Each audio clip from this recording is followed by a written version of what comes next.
வணக்கம். அறிவின் ஆழம் நிகழ்ச்சிக்கு உங்களை வரவேற்கிறோம். இன்னைக்கு நாம கொஞ்சம் பெரிய ஆனா ரொம்ப முக்கியமான ஒரு விஷயத்த ஆழமா பார்க்க போறோம். ஆமா. அது வந்துட்டு நுண்ணறிவு. இன்டெலிஜென்ஸ்ன்னு சொல்றோமே அது. கரெக்ட். உளவியல், கல்வி எல்லாத்துலயும் இது ஒரு மையமான புள்ளி இல்லையா? நம்மள நாம எப்படி புரிஞ்சுக்கிறோம், மத்தவங்கள எப்படி பார்க்கிறோம், இதுக்கெல்லாம் இது அடிப்படை. நிச்சயமா. கத்துக்கிறது எப்படி நடக்குது?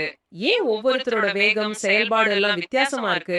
இதெல்லாம் புரிஞ்சுக்க நுண்ணறிவு பத்தின புரிதல் ரொம்ப முக்கியம். நம்ம கிட்ட இருக்கிற மூலங்கள் எல்லாம் வந்துட்டு நுண்ணறிவுனா என்ன, அதோட வரையறைகள், வகைகள், அப்புறம் சில முக்கியமான ஆரம்பகால கோட்பாடுகள் பத்தி பேசுது. நம்மளோட நோக்கம் என்னன்னா, ம். இத பத்தி ஒரு தெளிவான பார்வைய உங்களுக்கு தரணும். குறிப்பா இந்த நுண்ணறிவுங்கிறது ஒரே ஒரு விஷயமா இல்ல பல திறன்களோட தொகுப்பாங்கிற கேள்விக்கு அப்போதைய உளவியலாளர்கள் எப்படி பதில் சொல்ல முயற்சி பண்ணாங்கன்னு பார்க்கிறது. ஆமா, சரி. அப்போ இந்த அலசல ஆரம்பிக்கலாமா? கண்டிப்பா. முதல்ல இந்த நுண்ணறிவுங்கிற வார்த்தையே ம். சுவாரஸ்யமானது. இது லத்தீன்ல இன்டெலிஜெரேன்னு ஒரு வார்த்தையில இருந்து வந்திருக்கு. இன்டெலிஜெரே அப்படின்னா, புரிந்து கொள்வது இல்லனா உணர்வதுன்னு அர்த்தம். ஓ, புரிஞ்சுக்கிறது. அதுவே பெரிய விஷயமாச்சே. அப்போ பொதுவா இந்த மூலங்கள்லாம் என்ன சொல்றாங்க? எதெல்லாம் நுண்ணறிவு? அதாவது அனுபவத்திலேருந்து கத்துக்கிறது, புது சூழ்நிலைக்கு ஏத்த மாதிரி நம்மள மாத்திக்கிறது. சிக்கல்களை தீர்க்கிற திறமை. ஆமா. அப்புறம் கருத்துக்கள வச்சு யோசிக்கிறது. அதாவது அப்ஸ்ட்ராக்ட் திங்கிங் சொல்றோமே அது. நம்ம சூழலோட சரியா பழகுறது. இது எல்லாமே சேர்ந்தது தான். அப்போ இது ஒரே ஒரு திறன் இல்ல. பல மனச்செயல்முறைகளோட கூட்டுன்னு சொல்றீங்க. நினைவாற்றல், பகுத்தறிவு. கற்பனை, புரிதல், ஒரு விஷயத்த சரியா மதிப்பிடுறது, ஜட்ஜ்மென்ட். ம். இப்படி நிறைய விஷயங்களோட கலவை. அதனால தான் இத வரையறுக்கிறது கொஞ்சம் கஷ்டமா இருந்திருக்கு. ஆமா. பல பேர் பலவிதமா சொல்லியிருப்பாங்கல்ல. கண்டிப்பா. ஒவ்வொருத்தர் ஒவ்வொரு கோணத்துல பார்த்தாங்க. உதாரணத்துக்கு ஆல்ஃபிரட் பினே முதல் நுண்ணறிவு சோதனைய உருவாக்குனவர். அவர் என்ன சொன்னார்னா, ம். நன்றாக மதிப்பிடும், பகுத்தறியும் மற்றும் புரிந்து கொள்ளும் திறன் தான் நுண்ணறிவுன்னு சொன்னார். ரொம்ப சுருக்கமா ஆனா அர்த்தம் நிறைஞ்சிருக்கு. மதிப்பிடுறது, பகுத்தறியறது, புரிஞ்சுக்கிறது. இதுவே கிட்டத்தட்ட எல்லாத்தையும் சொல்லிருச்சு. ஓரளவு. ஆனா டேவிட் வெக்ஸ்லர் இன்னொரு முக்கியமான டெஸ்ட் உருவாக்குனவர். அவர் இன்னும் கொஞ்சம் விரிவா சொன்னார். அவர் என்ன சொன்னார்? ஒருத்தரோட நோக்கத்தோட செயல்படுற, பகுத்தறிவோட சிந்திக்கிற, அப்புறம் தன்னோட சூழல திறமையா கையாள்ற ஒட்டுமொத்த திறன் அப்படின்னு. இங்க அந்த சூழல திறமையா கையாள்றது முக்கியம் பாருங்க. ஆமா, ஆமா. வெறும் படிப்பு மட்டும் இல்ல. நிஜ உலகத்துல சமாளிக்கிற திறனும் முக்கியம்னு சொல்றாரு. பியாஜே கூட இத பத்தி சொல்லியிருக்காரே. சொல்லியிருக்கார். பியாஜேவோட பார்வை இன்னும் கொஞ்சம் வேற மாதிரி. அவர் நுண்ணறிவ ஒரு தழுவல், அதாவது அடாப்டேஷன் மாதிரி பார்த்தார். தழுவலா? எப்படிங்க? அதாவது புது தகவல நாம எப்படி உள்வாங்குறோம், அசிமிலேஷன். அதுக்கு ஏத்த மாதிரி நம்ம பழைய சிந்தனை முறைகளை எப்படி மாத்திக்கிறோம், அக்குமோடேஷன். இது ரெண்டுக்கும் நடுவுல ஒரு சமநிலை இருக்கு இல்லையா, அதுதான் நுண்ணறிவுன்னு அவர் சொன்னார். இது ஒரு தொடர்ச்சியான வளர்ச்சி மாதிரி. ஓ! அப்போ சூழலுக்கு ஏத்த மாதிரி மாறிக்கிட்டே வர்றதுதான் பியாஜேக்கு நுண்ணறிவு. அப்போ இந்த எல்லா வரையறைகளையும் பார்க்கும்போது, நுண்ணறிவுங்கிறது பல முகம் கொண்டதுன்னு தெரியுது. ஆமா. பகுத்தறிவு, கற்றல், நினைவு, படைப்பாற்றல், மாத்திக்கிற திறன் எல்லாம் இதுல அடக்கம். சரி, அதுதான் சவாலே. இத்தனை விஷயங்கள் இருக்கிற ஒண்ண எப்படி வகைப்படுத்துறது? அங்கதான் வெவ்வேறு கோட்பாடுகள் வருது. கரெக்ட். ஸ்பியர்மேன் பத்தி பாப்போம். அவர் 2 வகை சொன்னார் இல்லையா? பொது நுண்ணறிவு ஜி, குறிப்பிட்ட நுண்ணறிவு எஸ்ன்னு. ஆமா. ஜி காரணி, எஸ் காரணி. அது என்னது? ஸ்பியர்மேன் என்ன கவனிச்சார்னா, ஒரு விஷயத்துல நல்லா பண்றவங்க பெரும்பாலும் மத்த விஷயங்கள்லயும் ஓரளவு நல்லா பண்றாங்க. ஆமா, அது உண்மைதான். சோ இதுக்கு காரணம் எல்லா அறிவு சார்ந்த வேலைகளுக்கும் பொதுவா ஒரு மன ஆற்றல் ஜெனரல் இன்டெலிஜென்ஸ் இருக்குன்னு அவர் நினைச்சார். அதுதான் ஜி காரணி. அப்போ எஸ் காரணி? எஸ் காரணிங்கிறது ஸ்பெசிபிக் இன்டெலிஜென்ஸ் வந்து கணிதம், மொழி, இசை மாதிரி குறிப்பிட்ட வேலைகளுக்கு தேவைப்படுற தனிப்பட்ட திறன்கள். ஒருத்தரோட செயல்பாடுங்கிறது இந்த பொதுவான ஜியும் அந்தந்த வேலைக்குரிய எஸ்ஸும் சேர்ந்ததுன்னு அவர் சொன்னார். கேட்கறதுக்கு இது ரொம்ப லாஜிக்கலா இருக்கு. ஒரு பொதுவான புத்திசாலித்தனம், கூடவே ஸ்பெஷல் திறமைகள். ஆனா தாண்டேக்கு இதை ஏத்துக்கலையே. அவர் வேற மாதிரி சொன்னாரே. ஆமா, எட்வர்ட் தாண்டைக் பார்வை கொஞ்சம் வித்தியாசமா இருந்தது. அவர் வந்துட்டு 3 வகை நுண்ணறிவு இருக்குன்னு சொன்னார். 3 வகையா? என்னென்ன? 1. கருத்தியல் நுண்ணறிவு ஆ, abstract intelligence. correct. ரெண்டாவது இயந்திர நுண்ணறிவு மெக்கானிக்கல் கான்கிரீட் இன்டெலிஜென்ஸ். மூணாவது சமூக நுண்ணறிவு. ஓகே. கருத்தியல் நுண்ணறிவுனா புக்ஸ் படிக்கிறது, கணக்கு போடுறது, அந்த மாதிரி. சரியா சொன்னீங்க. கருத்துகள், குறியீடுகள் இதையெல்லாம் கையாள்ற திறன். இயந்திர நுண்ணறிவுனா டூல்ஸ் யூஸ் பண்றது, மிஷினை சரி பண்றது. ஆமா, உறுதியான பொருள்களை, கருவிகளை கையாள்றது. ஒரு பைக் சரி பண்றது, இல்ல ஒரு புது கேட்ஜெட்டை எப்படி யூஸ் பண்றதுன்னு கண்டுபிடிக்கிறது. சரி. மூணாவதா சொன்னீங்களே சமூக நுண்ணறிவு. இது இப்போ ரொம்ப பாப்புலரா இருக்கே.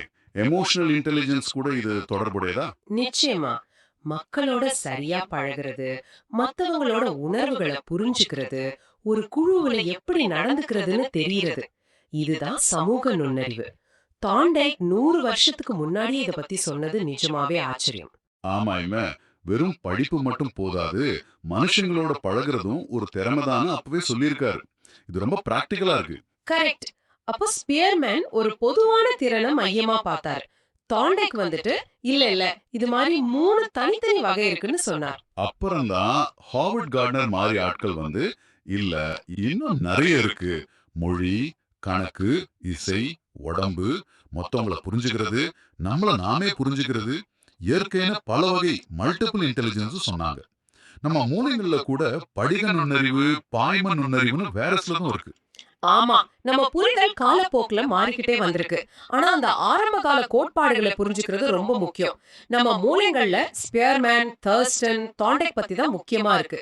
ஸ்பியர்மேன் பார்த்தோம். அடுத்து தர்ஸ்டனோட குழு காரணி கோட்பாடு. Group factor theory. தர்ஸ்டன் இவர் ஸ்பியர்மேனோட ஜியை ஏத்துக்கலையா? இல்ல, எல்.எல். தர்ஸ்டன் அந்த ஒரே ஒரு பொது காரணிங்கிறத மறுத்தார். அதுக்கு பதிலா நுண்ணறிவுங்கிறது பல ஓரளவு தனித்தனியான முதன்மை மனத்திறன்களால் ஆனதுன்னு சொன்னார். முதன்மை மனத்திறன்களா? அது என்னென்ன? உதாரணம் சொல்லுங்களேன். ம், அவர் ஒரு 7 திறன்களை சொன்னார்.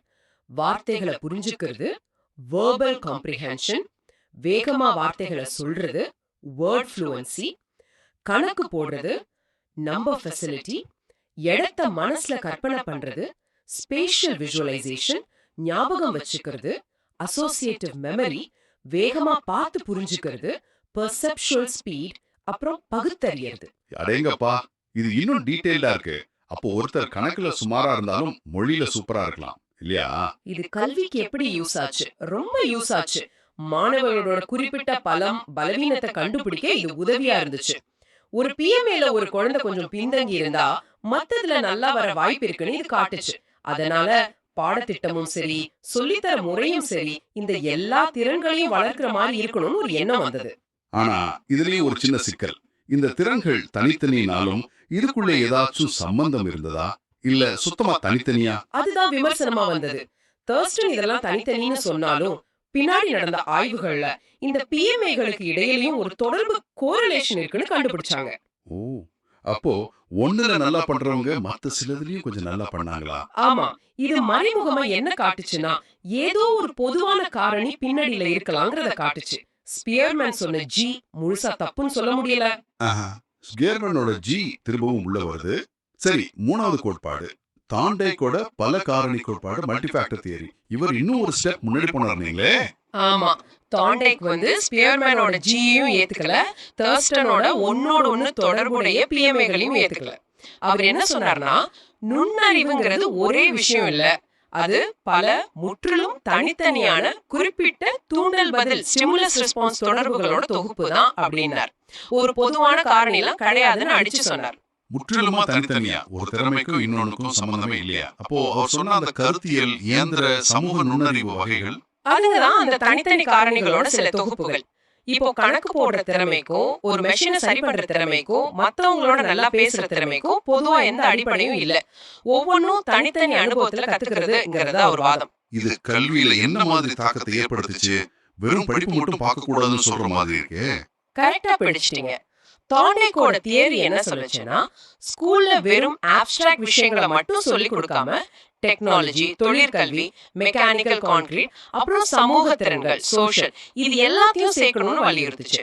நிஜ வாழ்க்கைக்கு தேவையான திறமைகளுக்கும் முக்கியத்துவம் கொடுக்கணும்னு சொன்னது. ஆனா இதுலயும் ஒரு கேள்வி வருது. ஒரு ஃபீல்டுல நல்லா பண்றவங்க வேற சில ஃபீல்ட்லயும் ஓரளவு நல்லா பண்றத பாக்குறோமே. அதை இந்த தியரி எப்படி விளக்கும்? அது விமர்சனமா இருந்திருக்குமே. நிச்சயமா. இந்த தியரி வந்துட்டு நுண்ணறிவை ரொம்ப துண்டு துண்டா பாக்குது.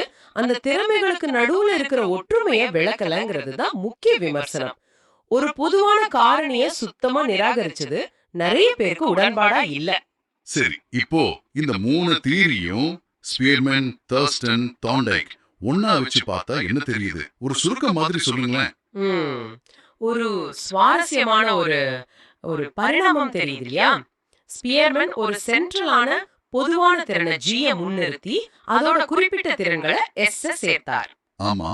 தர்ஸ்டன் வந்து இல்ல சென்ட்ரா ஒண்ணும் இல்ல, ஆனா ஒன்னோட ஒண்ணு சம்பந்தப்பட்ட பல முதன்மை திறன்கள் இருக்குன்னு சொன்னார். சரி.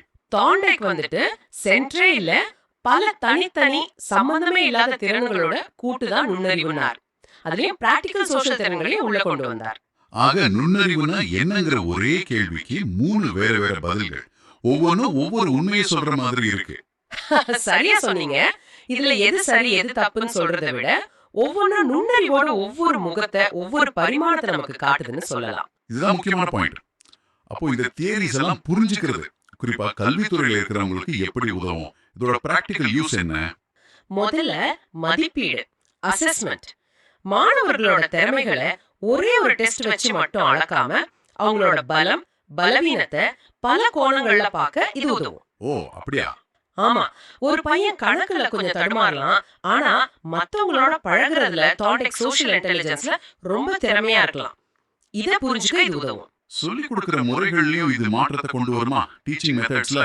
டீச்சிங் முறைகளை மாத்தணுங்கிற எண்ணத்தை இது கொடுக்கும். சிலருக்கு பொதுவான கான்செப்ட்ஸ் ஸ்பியர்மேன்ஸ் G ஃபோக்கஸ் சொன்னா புரியும். சிலருக்கு குறிப்பிட்ட திறன்களை தர்ஸ்டோன்ஸ் PMAs பிராக்டிஸ் பண்ண வைக்கணும். சிலருக்கு செஞ்சு பார்த்து கத்துக்கிற மாதிரி தார்ண்டைக்ஸ் எம்பசிஸ் வாய்ப்பு கொடுக்கணும். பாடத்திட்டம் கரிக்குலம் டிசைன் பண்றதுலயும் இது முக்கியமா இருக்குமே. நிச்சயமா. வெறும் படிப்பு சம்பந்தமான விஷயங்கள் மட்டும் இல்லாம தார்ண்டைக் சொன்ன மாதிரி சமூக நடைமுறை திறன்கள், இல்லனா கார்ட்னர் சொன்ன மாதிரி கலை, இசைன்னு கிரியேட்டிவான விஷயங்களையும் பாடத்திட்டத்துல சேர்க்கணும்னு இது தூண்டும். வேற என்ன பயன்கள்? கரியர் கைடன்ஸ் மாதிரி விஷயங்களுக்கு?